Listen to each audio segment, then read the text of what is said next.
Little Culver, I just wanted a place to sit down. fresh and pure.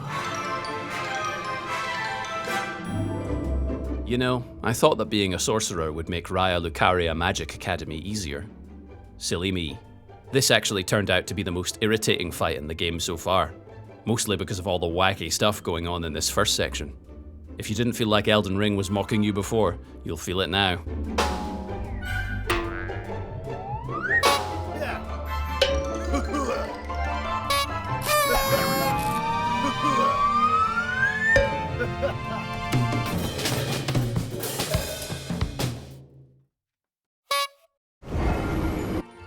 On my first attempt, I made the mistake of trying to target individuals in a room filled with enemies.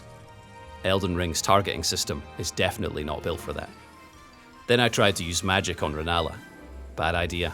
Her magic defense is extremely high. And to top it all off, I was killed by some furniture. How embarrassing.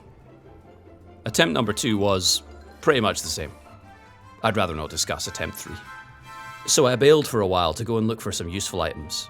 I found these attractive magic masks and Azure's glintstone staff, one of the best staves in the game, although it seems magic won't be much good against Rennala anyway.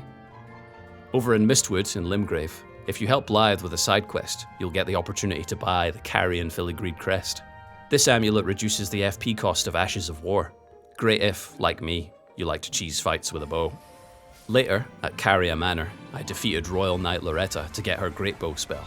I met Renna, or is it Ranni? And nicest guy in the world, Celavis. Provincials never cease to amaze.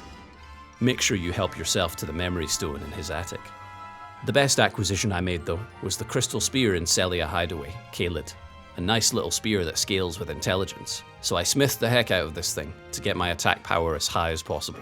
The Spelldrake Talisman, +1 from Celia, Town of Sorcery, is also a good pick here, as it boosts magic defense greatly.